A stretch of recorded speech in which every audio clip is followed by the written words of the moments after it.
All right, welcome, my friend, to the On the Blue Line podcast for law enforcement, the podcast that helps law enforcement officers overcome the mental health toll of the profession to become better leaders and protectors on and off the job. I am your host, Wayne Mulder. This week in the interview room, I'm sitting down with guest Joe Gamaldi. He's the National Vice President of the FOP, which is the Fraternal Order of Police, if you're unaware. And this is a vitally important episode. I know that I say that all the time, but it is not hyperbolic. He has some great things to say, and you are not going to want to miss a minute. The On the Blue Line podcast starts now. 'Cause you know it's only gonna get better. Yeah, the seasons know when to change. Better weather don't last forever. Oh, you know things never stay the same. All right. So let me start with a couple news items real quick, just two of them. First of all, I have been most active on Twitter or X or whatever Elon is calling it these days. I have no idea, but it's at On the Blue Line, ON the Blue Line, and the number 1. Try to be snarky, entertaining, informative, and everything you see on there is me, my thoughts. In fact, it even says Wayne Mulder, and then again, it's at On the Blue Line and the number 1. So definitely connect with me over there. That's going to be the platform that I'm on the most for social media, and then I'm honestly just going to take the information from there and share it to the other sites. There's one of me, and I cannot possibly be on all these social media sites. Plus, if you've been a longtime listener, you know that I am not a big fan of social media. So I will be active on Twitter, and then that information we will share out to the other sites to hopefully just keep you informed. But you can always go to On the Blue Line, ontheblueline.com for the most up-to-date information on what is being released. And then lastly, in the news section, please leave us a rating, 5-star review, especially on Apple Podcasts. That makes a huge difference when you leave us a review on there. And whatever platform you're listening to us, watching us, we love the feedback, but then it also helps with the algorithm when you like, subscribe, follow, whatever it is for the appropriate platform that you are on. So without taking any more time, let's get to this week's guest. He is the FOP National Vice President, Joe Gamaldi. He was born and raised in Long Island, New York. After high school, he went to the University of Hartford, where he got a degree in criminal justice with minors in political science and sociology. That becomes evident if you've ever had the ability or the privilege of sitting down listening to Joe. He's very knowledgeable and does a really good job articulating how what could be political issues affect the law enforcement community. After graduation, he was hired by NYPD, where he worked there for 3 years, and then was later transferred to the Houston Police Department. After graduation, he got a master's degree from Long Island University in Homeland Security Management. And he went on to become very active in the Houston Police Officers Union, FOP Lodge 110, and worked his way up to the president of the Houston Police Officers Union, where he was for 3 years, before finally in 2019 being elected to the National Vice President of the Fraternal Order of Police. And that was in New Orleans in that year, and I believe he is up for re-election again, and this year it's going to be in Vegas in August. So be sure you go follow him on Twitter after you are done listening to this episode, and follow everything he's doing. He's constantly on the national news sites and so forth, just saying really great things for law enforcement. I'm telling you, if you've never had the privilege of hearing him speak before, he's passionate, he's well-spoken, and he's making a profound and positive difference for the law enforcement community, and all of that's going to come throughout this episode. So without taking any more time, here's this week's guest, Joe Gamaldi. Joe, welcome to the show. Thanks for having me on. I'm happy to be here. It's been a long time coming. We've both been so busy with our actual jobs, as we'll talk about, but it's great to have you here. Oh, no, really, it's my pleasure. I'm so glad we were able to find the time to sit down and do this. I'm excited about it. Let's roll. Awesome. Sounds good. Well, let's start as I always do. Very simple question. Is it coffee or tea, sir? Oh, it's coffee. It's not even a competition. I have to say very caffeinated throughout the day. So it's right out of the get-go when I wake up, the first thing I'm doing is hydrating with water, and then I immediately start making my coffee. And then throughout the day, it's periodic. Now, because I'm on night shift and now in my 40s, I have had to start to institute energy drinks as well, because I think my body has just built up such an immunity to caffeine at this point that I need higher doses that coffee cannot deliver. So now I've started incorporating an energy drink that's like double the amount of coffee just to try to keep myself awake through the shift. I am with you fully. That is essentially where I'm at. And listen, for the older folks watching, you don't have to drink Red Bull anymore, folks. Okay, there's this whole market of energy drinks out there now. They've got Ghost energy drinks. They've got Bang energy. Well, Bang is kind of what the kids drink on the shift, but yeah. I drink Ghost energy drinks. You don't have to drink crap anymore. They got all sorts of quality stuff now. I agree with 100%. In fact, I personally am a big fan of Celsius. I love I love that product. So yeah, I think they're out of Florida here, which is probably why they're everywhere down here. But yeah. Also, hey, if the Ghost people are watching, I am open for a sponsorship. Let's go. I can just stock my fridge with your stuff. I'll post about it, whatever you need, because I love their products. You and me both. So we'll just put that out there, Joe, right from the get-go. Now, I do have to segue off of my questions here real quick to ask, because there's this theory with you as to whether or not this state of energy that you have, is it only fueled by caffeine, or are you just naturally an energetic guy?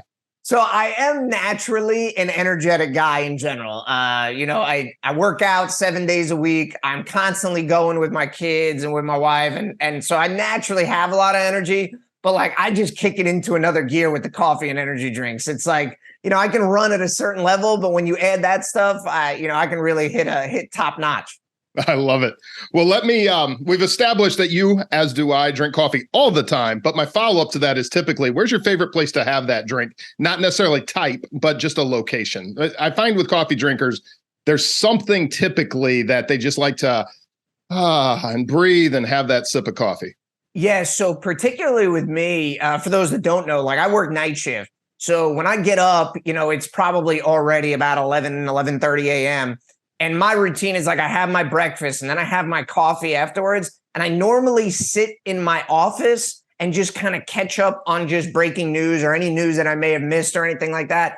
And that's just kind of about 45 minutes of just me sitting, like whether it's I may just be scrolling social media or I may be looking at news websites, but it's just kind of 45 minutes for me to just drink my coffee and just kind of catch up for the day with no interruptions. And that's kind of when I enjoy my coffee in the morning. In the evening time, if I'm getting ready to kind of like go to work and maybe sitting kind of with the family for that little bit of time before the kiddos go to bed, before I got to head off to work, I'll have a cup then.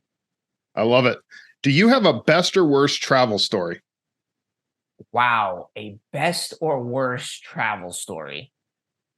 So probably best travel story ever was me and my wife took a trip to the Maldives for our 10-year anniversary. Now, it actually happened on our 11-year anniversary because COVID canceled it. And we had an 8-hour layover in Doha, Qatar, which was amazing to tour that city there and then make our way to the Maldives, which is probably the most beautiful place I've ever seen in my life. But probably like a funny, interesting story was like, some people bring their kids to Vegas, and me and my wife were always like, we don't want to bring our kids to Vegas. When they're older, we'll take them, whatever. But we took a trip. We go to Disneyland or Disney World about once a year. And we took a trip to Disneyland. Well, on the way back, our flight gets canceled in Vegas, had a connection. So we got to stay the night in Vegas. So we're like, what are we going to do now? So we booked the room at New York, and we take the kids into Vegas. And I will tell you, I thought it was going to be a disaster, but it turned out that we just had such a blast. The kids had a great time for one night in Vegas. And, we avoided the guys, with the cards that are on there, pointing out all the bad shops around town. We were able to avoid them, but it turned out to just kind of be a funny trip. So those are kind of the most memorable ones right now. That's awesome. Yeah, that's a great answer to that. Do you have a favorite or most meaningful nonfiction book? Favorite or most meaningful nonfiction book? There's actually a lot. Extreme Ownership is probably one of my favorites from Jocko Willink. That's an extremely good book that I think any leader should read. And, kind of the summary of it is that when something happens beneath you with your people, it's your fault. Whether you were there or not, it's your fault. Some sort of failure in your process led to this mistake, and you have to own it. And in that book, it talks about just owning your mistakes 100%. We kind of live in a society now where if someone does something wrong, they will immediately, and I'm not just talking about criminals, we can get into that later, but just talking about general, everybody wants to make an excuse about why something happened. And if I could tell young viewers right now, own your shit. if you make a mistake, apologize, own it, and move on. And you will be shocked at how much you can build a relationship with the person that you're owning that mistake in front of, because they're just so not used to hearing that they'll immediately be like, whoa, like this person's owning their mistake. And that's, I think that's an important lesson. Leaders Eat Last. The author's name is Simon, and his last name's escaping me. That's another good book that I particularly enjoy. Was that Sinek? Simon Sinek on that one? Yes, yeah. That's another good one that jumps to mind. Atomic Habits is another good one for people that are just looking to improve their lives. Those are kind of the three nonfiction. And then like anything about Churchill's life, like I'm in. Because that man was just an amazing historical leader. And if you read a lot of stuff about him, you just understand just how impactful he was to the world and just how great of a job he did. Though I agree, what are your cliff notes on why? I'm curious. Churchill? Yeah.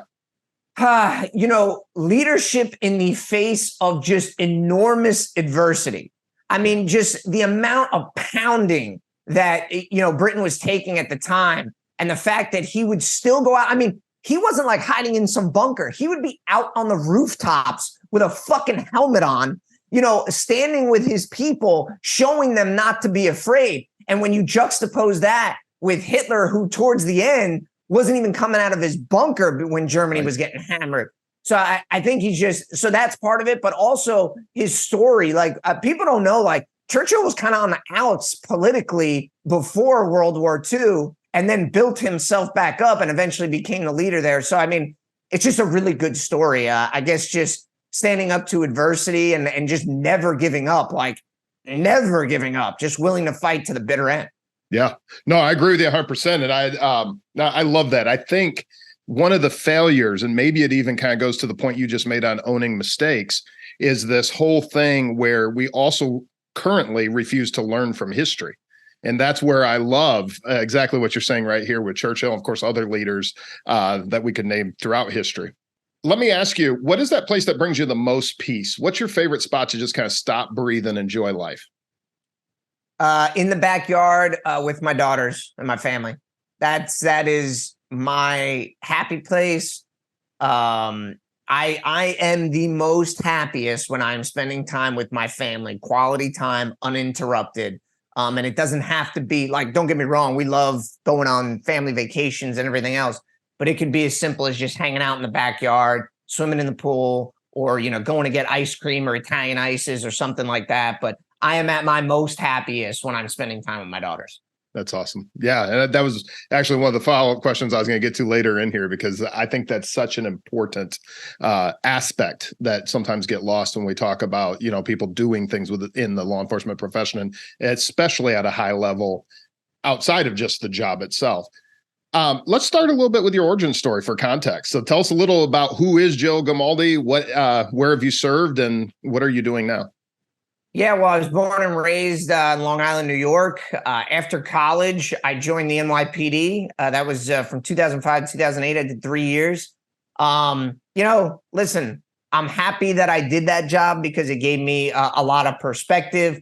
But, I was living in a shoebox apartment, the type that's so small when you open your bedroom door, it hits your bed.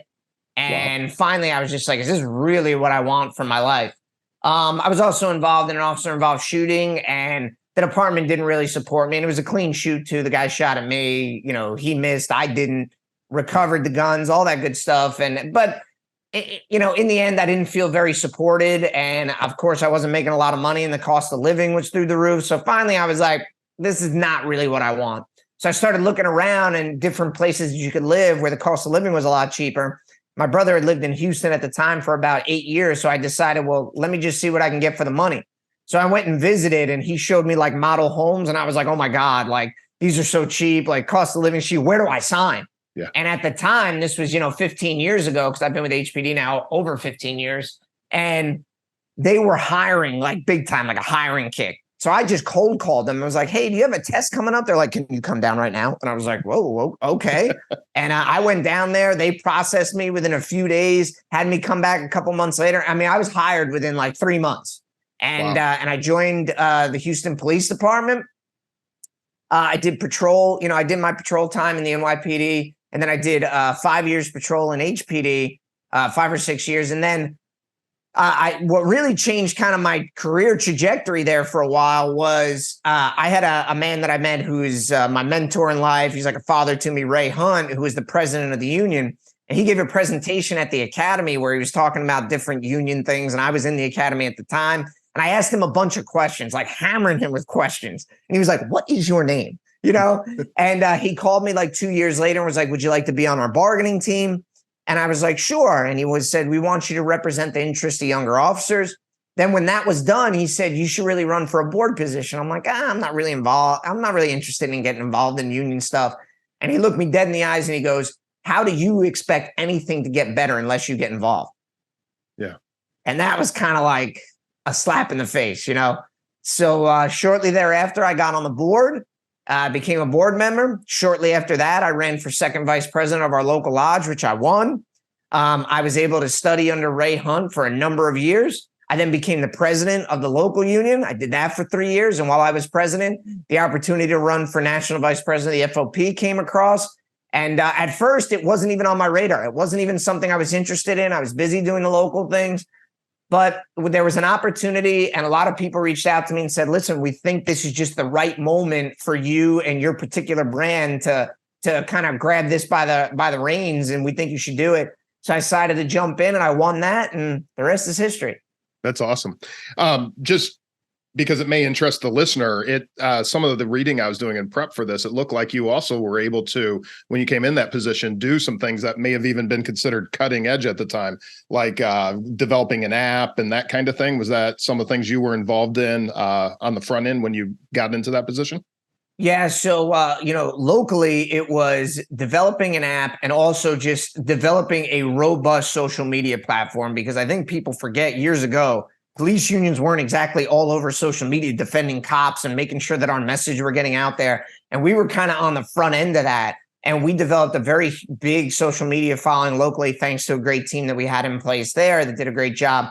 And, I wanted to make sure and push and take that nationally as well. We also started in my time at the local unit, a complete standalone nonprofit that specialized in peer support for police officers. So we were kind of on the front end of a lot of that stuff locally. And then nationally, I just did the same thing. We made sure we hammered out an app for our people, and we made sure to take on a robust social media platform where we made sure that we had a hammer. So anytime that politicians or activists or anybody else or in the media themselves were bashing cops and engaging in inflammatory rhetoric, just trying to delegitimize us and demonize us, that we had a voice large enough to fight back. And that's what we were missing for a long period of time in law enforcement. We weren't fighting back because we just believed in the old times, well, this will pass, this is going to blow over and we don't need to, we just got to keep our heads down. No, the media landscape changed and we need to be out there fighting and telling our side of the story, because we know damn sure the media ain't going to do us any favors. There are some in media who still have integrity and will do a good job, but most are just looking for clickbait headlines, and they're more than willing to throw some cops on the bus to get it. So we need to make sure that we were out there fighting for law enforcement every single day. And I'm proud of what we've done at the National FOP, because now you've even seen that politicians and activists are much more measured sometimes with their words now to just bash cops, because they know we're going to come out and we're going to fight and we're going to make a fool out of you. You better make sure you have your facts and you're coming correct, or we're coming for you. Yeah. No, I think that's awesome. And I think it's something that is lacking. And I think it also draws people because right now, one of the things we don't have, and specifically on the pro law enforcement side of the political aisle, if you would, is having people who are willing to stand up. And much like what you just said, in fact, I've read, obviously, you get a little bit of negative press also. And sure. That's good, right? Because if you're not getting negative press, that means you're not saying anything important. So that's actually really good, in my opinion. So how do we encourage more people to stand up? Because I go to this with two different sides, right? So you have the FOP side, which obviously is a large union. So there's some power there in numbers, and you can speak on behalf of that union, which is different in some ways than the individual officer. And when individual officers stand up to whether it's overreach from local governments, as we saw a couple of years ago, or, all sorts of things that are going on in this completely crazy society we can get more into. What do you say to that individual officer? Because a lot of them, obviously, and even me with this platform, are leery to say anything because it could literally mean their job. It could literally mean all sorts of negative pushback.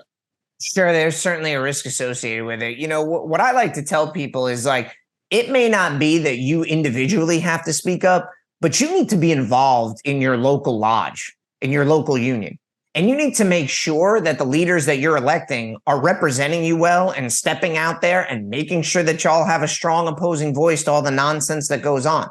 Like, that is your job as an individual officer to make sure, because all of us are, willing to just sit in chat rooms and argue with people, or they keep their heads down, or they don't want to block walk when there's a political candidate that we should be supporting. Like, there's all these different things that you could be doing. But if to the individual officer who may say, hey, I want to be the one speaking out, well, guess what? Get on your local board, run for an election, run for a position. Don't just talk about it, be about it. Because so many times everybody's got the best ideas, but they don't want to get involved and do any of the work to make those ideas a reality. And, the road to hell is paved with good intentions that people have for things. You know what I mean? Just go ahead and get out there and do something. But there is a component to this that you kind of brought up that's important too. And like, police chiefs need to step up. Like, where are they exactly? There are some police chiefs, don't get me wrong, Chief Garcia in Dallas is doing a great job, but they need to be stepping up. And I understand, a lot of these guys have worked their whole careers to get to this position and they don't want to be controversial. Okay, fine. Let's say I give them that. Okay. You don't want to be controversial? Fine. Okay. I don't necessarily agree, but I can give them that point. Why aren't you speaking out about the violence against law enforcement in this country? Why isn't every police chief starting every press conference talking about how the fact already this year, we have had over 150 police officers shot in this country? How many chiefs even know that? Number one. Number two, why aren't you talking about the fact that last year we had over 330 police officers shot? The year before we had over 340 police officers shot. These are historic numbers, the likes we haven't seen since we started tracking this data almost a decade ago. And yet they do not talk about it. This is a gimme that you could be talking about and messaging to the press every single day about the violence against law enforcement, about the dangers that our police officers are facing every single day. And let's be real. You know this. The only reason we don't have more dead cops is because technology has gotten better. The medical profession has gotten better. We're all carrying tourniquets. We're doing a better job with treatment. That's the only reason we aren't adding more names to our law enforcement memorial. So I think there is a definite gap. It is incumbent upon every person who is a leader within law enforcement. That's police chiefs, that's union leaders, whoever it may be. If you fashion yourself a leader in law enforcement, you are remiss in your duties if you are not talking about the violence against us. I'm sorry. That is building block number one that you must be doing. Yeah, no, that is powerful, Joe. I think that is such an important.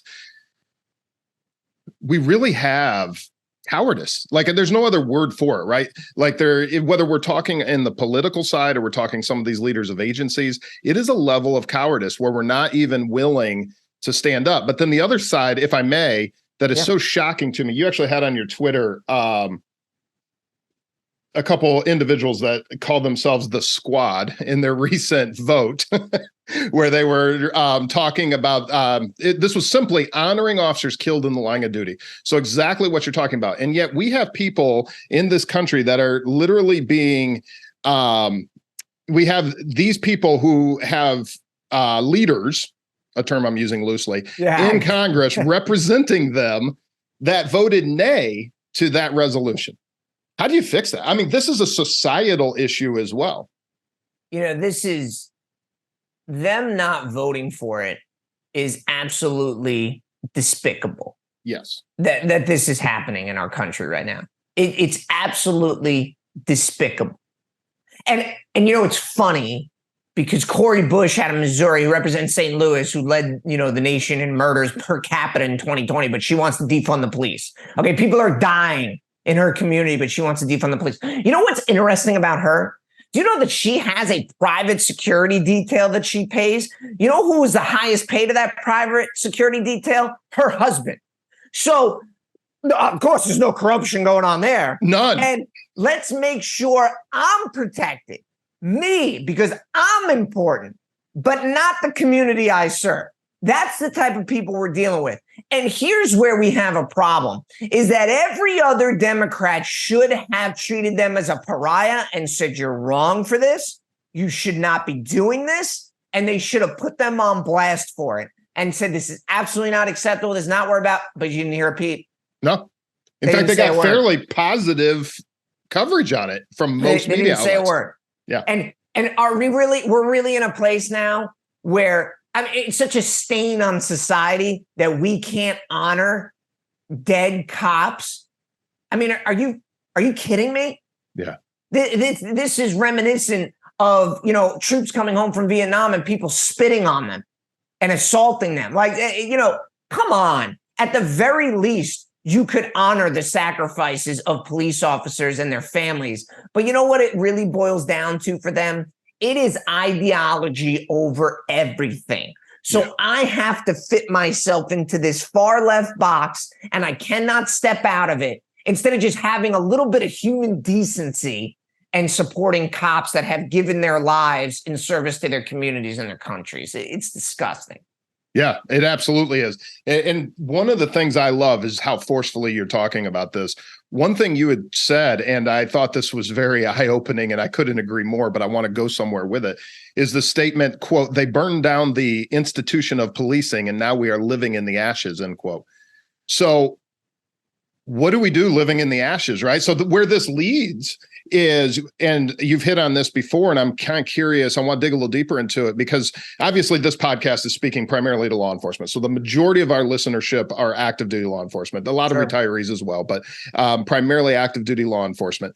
So we're running into two issues as I see it. One is, and I know you know the statistics, when it comes to the recruiting issues we're having across this country of getting people into these agencies.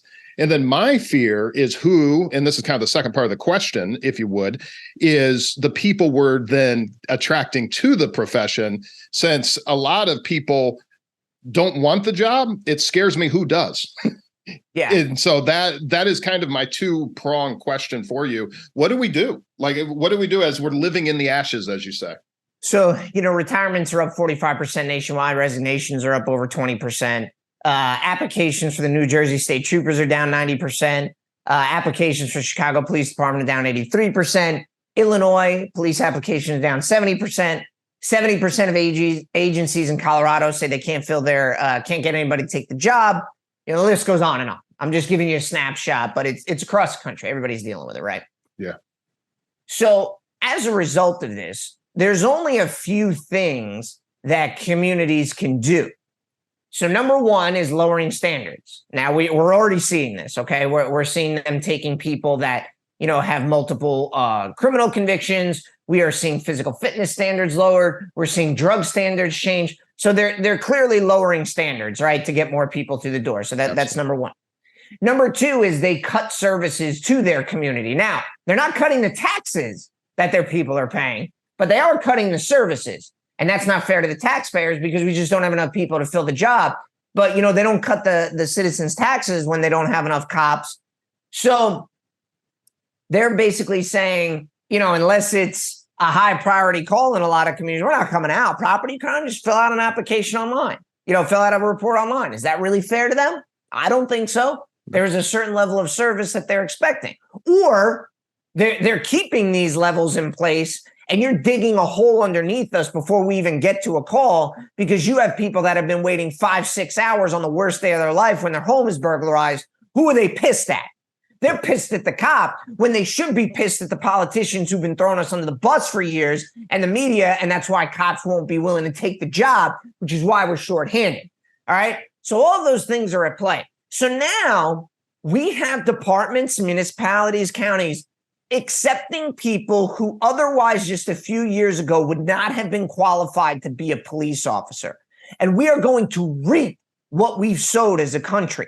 In a few years, when you're seeing issues of corruption or use of force or the quality of policing has gone down, they're going to continue to hammer us and say, we always told you cops were terrible. We've been saying for years, when really they've just set us up for failure because we're taking people that we shouldn't have taken in the first place. So essentially what they've done is they've made our profession toxic to where nobody wants to do it. The quality of our applicants have gone down because smart people are weighing the options and saying, well, screw this, I don't want to be a cop anymore. Right. And you can forget legacy because all of us who are police officers right now are telling our kids, you can literally do any job in the world but police work, because we don't want to see our kids going through what we've all had to go through over the last few years. So those are really the problems we're facing. But this has been a several-year march to get to this point. And it has just all come to a head, and we are in crisis mode. I don't think it's hyperbole when I say, when you cannot fill the positions that are out there, you cannot get people through the door. Our profession is slowly dying. Yeah. And the only thing that's going to turn it around, well, and let me give you credit to all of us, the 750,000 of us that are still out there putting the uniform on every single day and going out there and putting our lives on the line. We are a testament to resiliency and in the face of adversity, still doing our job. And that Amen. Is like the beacon of hope that we still have, is that we're still out there. We're still protecting our communities. We're still doing a damn good job with less resources. But what's going to turn it around is public sentiment needs to shift rapidly in how we view police officers. The silent majority needs to speak up. We know that they mostly support us, but they need to speak up at the ballot box. And essentially, if you don't support police officers, you should not have a place in politics. And I don't mean saying that, oh, you're not allowed to criticize cops. Joe just wants us to just always agree with everything. No. When we do our job by policy, training, and the law, you back us. And if we step out of line, I'll be the first to say we need to be held accountable. That's what every politician should be saying. Amen. Yeah, that's really all I can say to that one, Joe.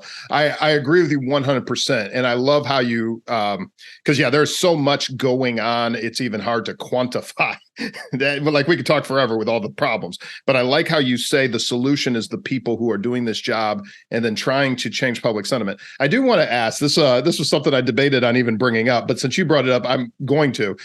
Do you believe the silent majority exists?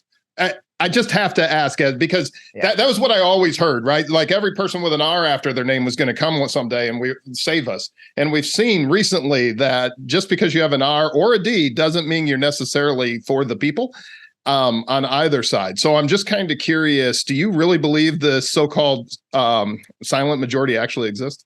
I absolutely believe that silent majority exists, but I don't necessarily believe that they just have an R at the end of the name. I think there's a lot of D's at the end of the name too. I think that there is 80% of us in this country who live our lives in the middle. And there's a lot that are center right. There's a lot that are center left. And then there's the 10% on each side, right? That are the radicals. Because I'm old enough to remember that Republicans wanted to take our pensions away just a short period of time ago. Right. And they would pat us on the back and show up at our funeral and then want to stab us in the back and take our pensions away. So I'm old enough to remember those things too. Yes. I'm also old enough to remember that right now, the Republicans control House of Representatives and haven't passed the Protect and Serve Act that would make it a federal crime to knowingly assault a police officer. So maybe they could get off their ass and get that passed. So yes, that's just, I just point that out, that there's equal opportunity blame on both sides. And of course, the Democrat Party and the far left is the party of defund the police and completely do away with policing. So, we get it from both sides. Yes. So what I'm saying is there is an 80% in the middle. And I believe that the center right and the center left, they both support police officers. They want safe communities.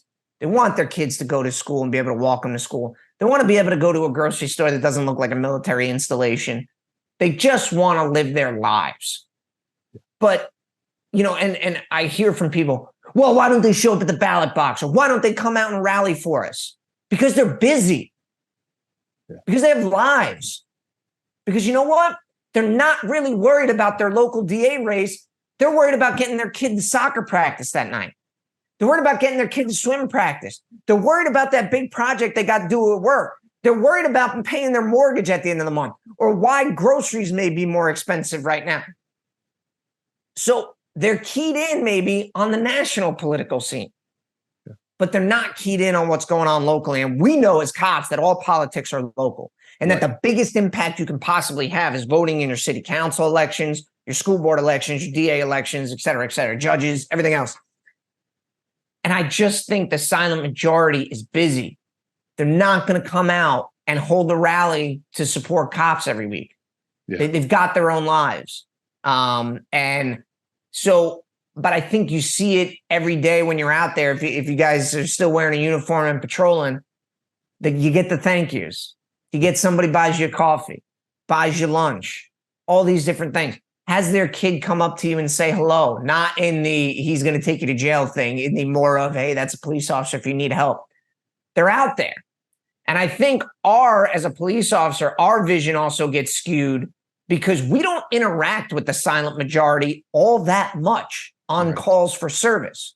We are not necessarily dealing with the silent majority. We're dealing with the people that need help in their worst moment. And that's not always the best type of people either. A lot of criminals call the police. That's an interesting point that I want to make too. You know what I love about the whole Black Lives Matter thing and how they try to paint us as these horrible people and that the Black community is so scared of us. So scared.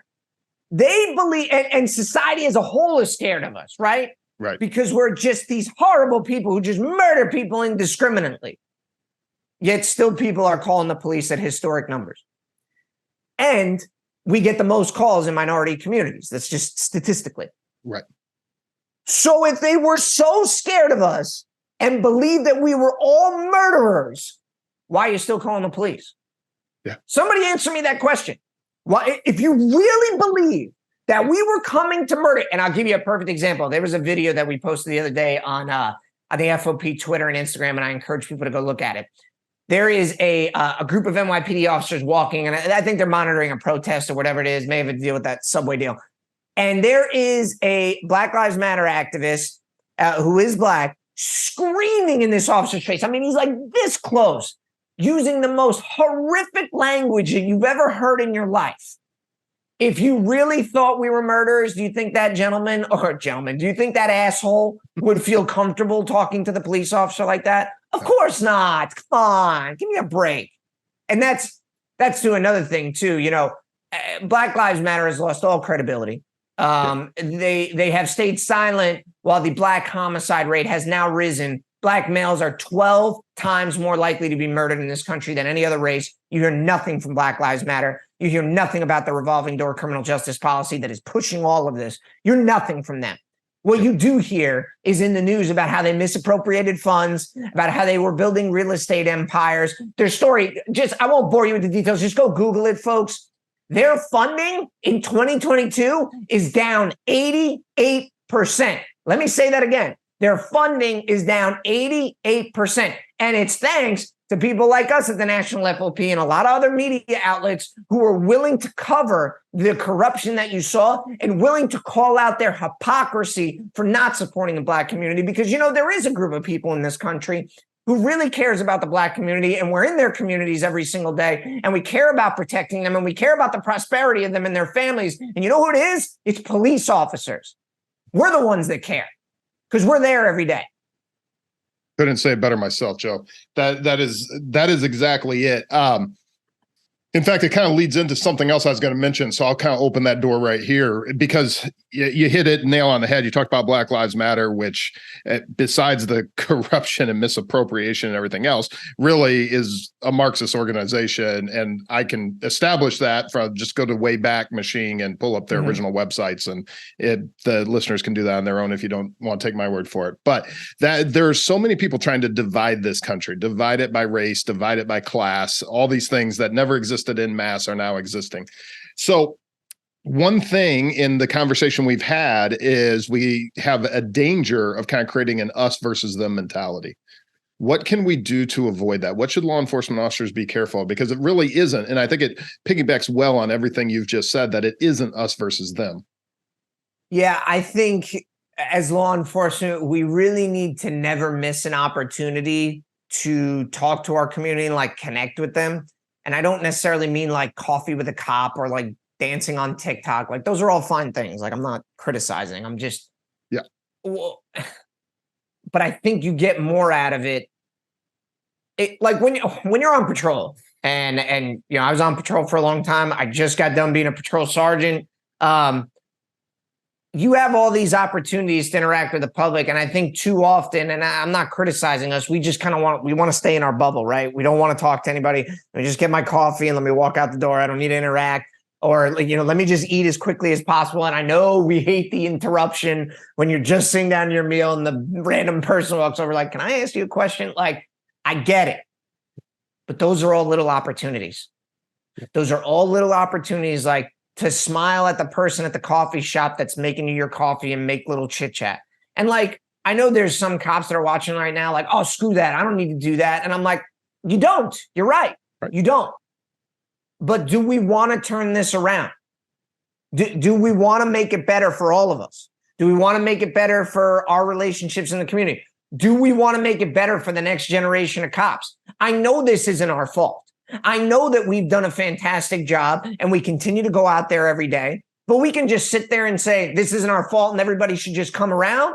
Or I'm more of a person of, let's take some action and do something on our part.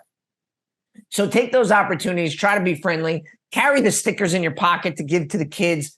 Take that extra step. I know you're tired. I know you're overworked. I know you've just seen the worst in humanity, but these are little things we can do to try to turn stuff around. And just make sure you're just respectful with the people that you should be treating people respectfully. And I'm not saying you got to be, compromise officer safety, or you got to be talking nice to criminals. That's not what I'm saying. But we all know that after a long day of running 14 calls and seeing two dead bodies, and then you run into the 18-year-old girl who got into a car accident and she's crying and it's the worst day of her life. You want to just be like, all right, let me get the information. Come on, I want to knock out this report. I want to get off on time. Like, that's the worst day of her life. Yeah. Worst thing that's ever happened to her. She's going to have this memory forever.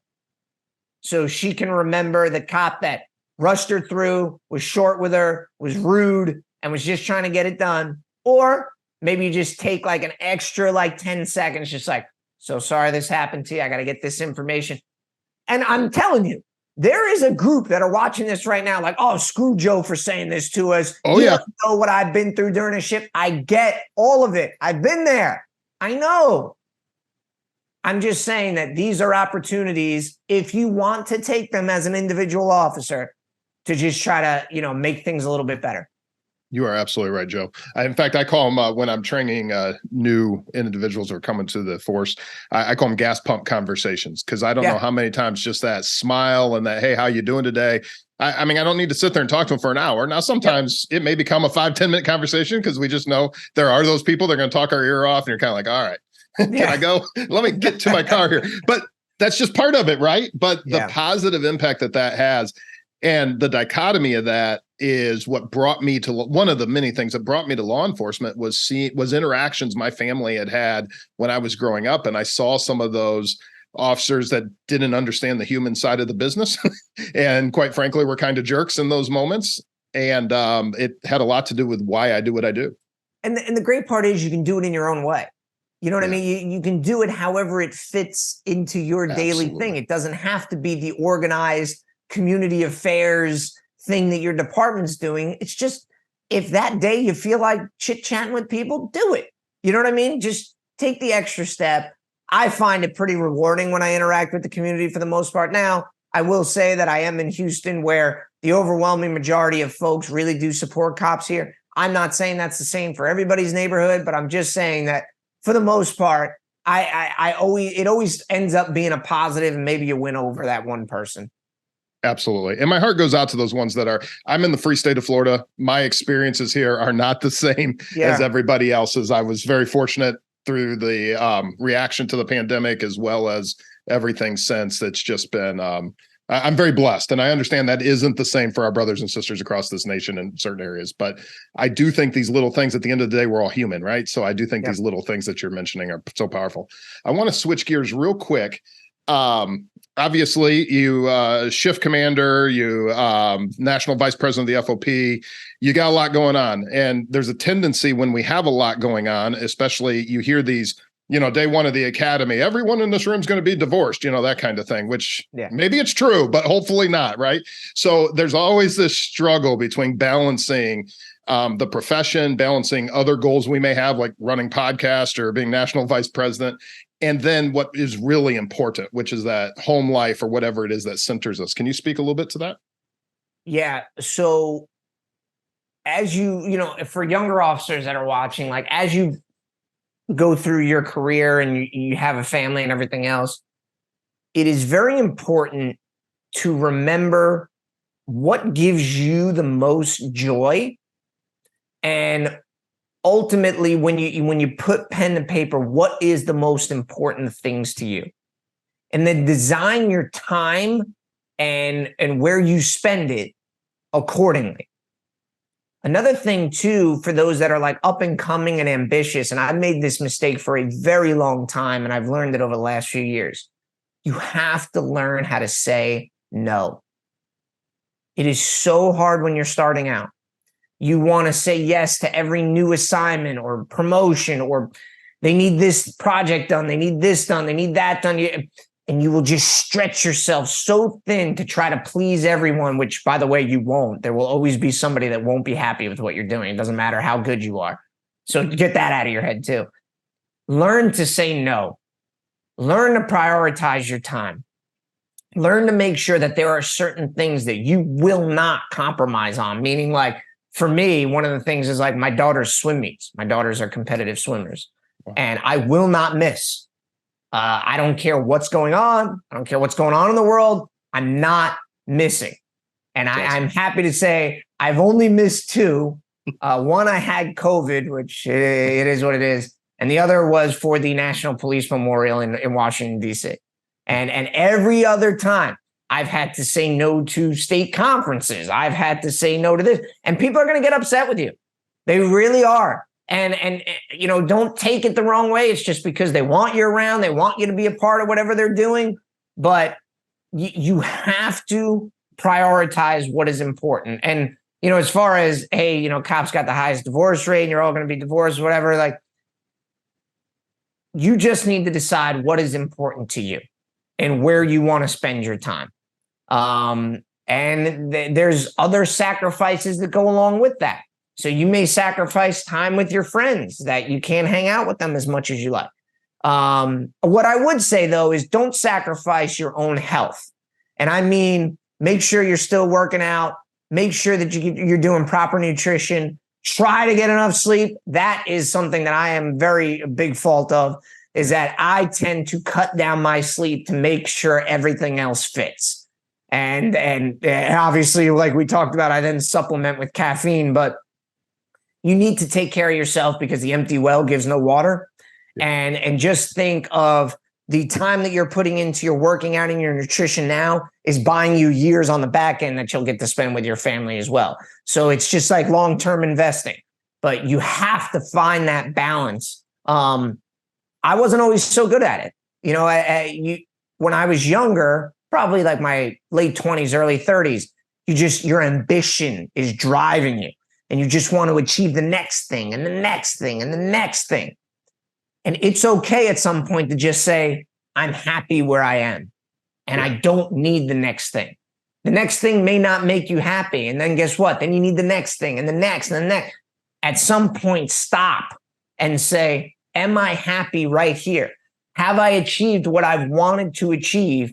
And is my drive still consistent with how I want to spend my time?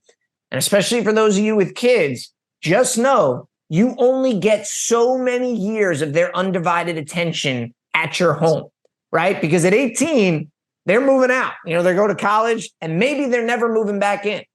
Yeah. So that is the most time you will ever spend with them. And too many of us are working overtime and extra jobs and missing those moments. And then before you know it, they're grown up and off to college. And what the hell do you have to show for it? Yeah. No, there's so much wisdom in that. You are absolutely right. And even speaking from my own experience and my own things that I've been through in my career trajectory, both before law enforcement and after, I couldn't agree with you more. Let me just quickly, I want to play devil's advocate on something, and this may seem like an odd question, so I've got to give you a little context to it. Okay. So it's specifically about unions, right? So as you know, my brother is quite actively involved in the FOP. That's how we He's met. a good man. Well, thank you. We'll do a shout out. not for him. But he's quite involved. I am a member of the FOP. I've got it primarily for the Legal Defense Fund. But let me tee up this question because I want you to speak to anyone listening who's been to New York, probably Texas, Kentucky, Ohio, Illinois. This isn't going to make sense. But I'm from Indiana originally, and I'm currently in the state of Florida. First of all, here we have something called non-binding arbitration. So it's essentially a gentleman's agreement on anything that is decided at a union level. Mm-hmm. I also early on was a landscape contractor and was the only non-union guy on a union job site. So they destroyed all my stuff.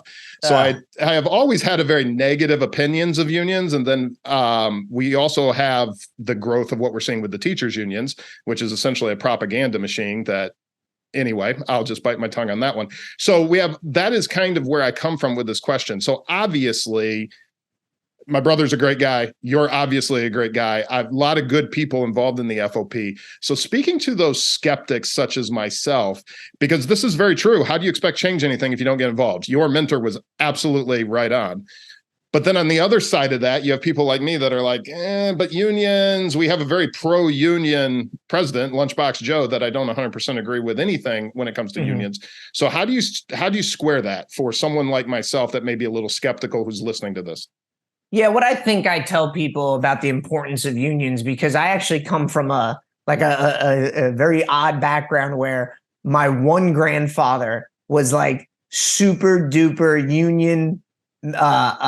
He was in the Masons Union, laid brick his whole life, and the union was able to provide a pension for him and all this other stuff. And then my other grandfather was actually in the management side and owned businesses. So these kind of things were just always butting heads, even, family functions, everything. So I've kind of understand both sides.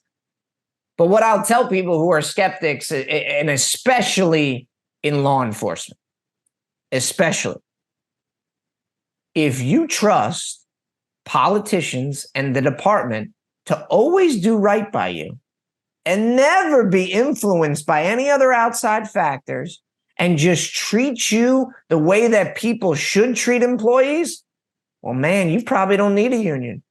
You're probably good. I don't know a single MFer that works at a department like that. Not one. I don't care if you work for the best police chief in the country. There are always politics involved. There is always the mayor's brother who got a ticket. There's always city council who's upset about something. You need protection. And that's what the union provides, because there is strength in numbers and there's strength in unity. So what I will tell people is you need to be involved in your local union. You need to be a member, because our job, not just for legal protection, but our job has become something totally different, where in a moment's time, even if you've done everything right, as I talked about earlier, policy, training, and the law, tomorrow your whole world could come crashing down. And you could be on the front page of every newspaper, on every single media outlet. Every single news story will be about you, and they will go for blood. They will tear your life apart. And if you don't have someone advocating for you, a strong opposing voice who's going to put out the truth, who is going to defend you, you're screwed. Yeah. Period. End of story. You will not survive.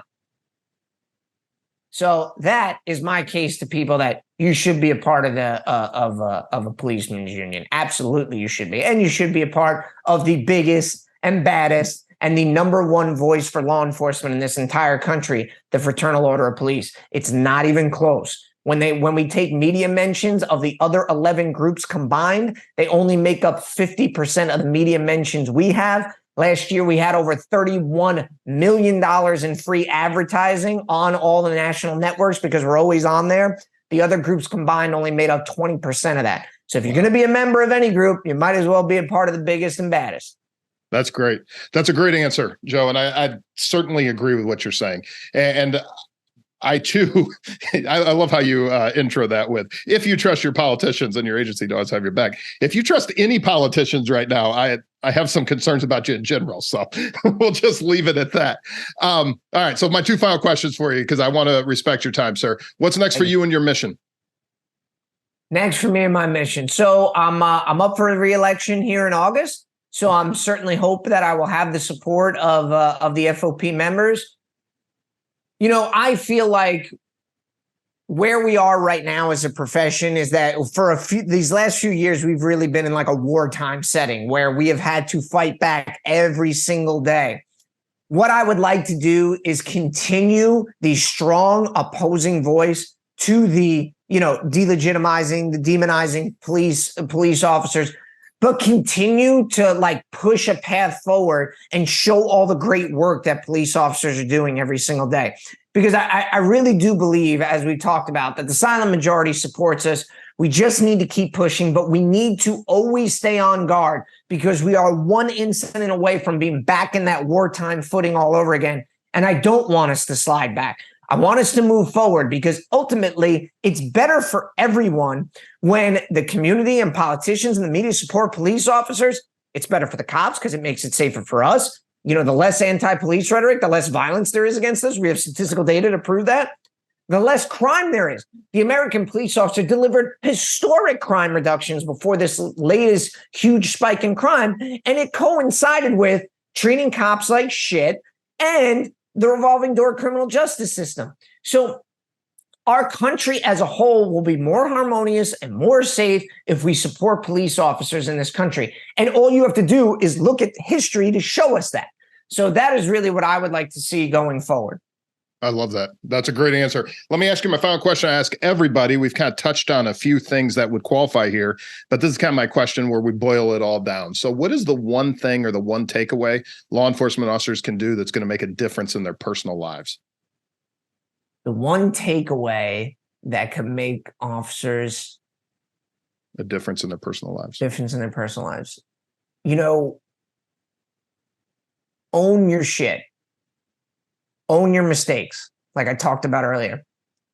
If you're wrong, admit it and apologize. People forget how powerful a real apology is. And you need to take care of yourself. I don't just mean mental health, because that is a big thing right now for law enforcement, obviously. And I don't want to, talk about it too much, obviously, because we're cutting to the tail end. Yeah. You need to take care of yourself. And I mean that physically. You need to make sure that you're working out, you're eating right. And I don't just mean for like officer safety, like fighting in the streets. For your own mental health, you need to be doing these things because you have to be there for your families. You have to be there for your coworkers. And what good is it to go through life miserable every single day? We know those guys and gals that we work with that show up to work every day and it's woe is me. This is terrible. That's terrible. It must be exhausting to be that negative. Yeah. But it's because so many things are probably going wrong in their own life that they are that negative. And they're either not seeing their role in that negativity, in those negative things that are happening, or they're not taking steps to change it. So, if somebody is negative and this is how, what are you doing to change it? If your life is bad right now, whatever it may be, whether it's work, transfer it to a different assignment. Change departments. You're unhappy with your physical fitness level. Today, start eating better. Start working out. If you don't know how to get started, send me a message. I'll help you. But if something isn't going right, own your shit and take the steps necessary to change it and make it better. I'm not saying that my life is perfect or that everything's great, but if there's something that's going wrong, the first thing I want to do is what is my role in why it's going wrong? And the next is, how can I make it better? I may not be able to fix it 100% because we're not going to all walk through life and everything's perfect, but take the steps necessary to change it instead of just complaining about it. Get off your ass, do something about it. Yeah, that's great. It really is that concept of accountability and just personal, just being willing to take control, which is so lacking. So thank you so much. What is the best way for people to connect with you?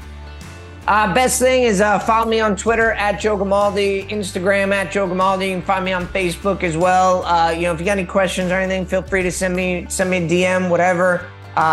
Here for whatever anybody needs. Perfect. I'll make sure all that is linked up in the show notes. Joe, thank you so much for coming on. Thanks for having me on, man. It was a blast. Thanks. You're welcome. All right. So how was that for you? I hope you enjoyed this episode. Thank you for watching. Thank you for listening to this week's podcast. Every episode has full show notes with all the links and pictures, and a transcription of the episode is on the website at ontheblueline, ontheblueline.com. Just click the link below on whatever platform that you're watching or listening this to, and it'll take you straight to the website. That's all for today. Don't forget, I'm going to see you next Monday in Morning Roll Call, and then next Thursday in the interview room. But in the meantime, I'm going to see you out there on the Blue Line.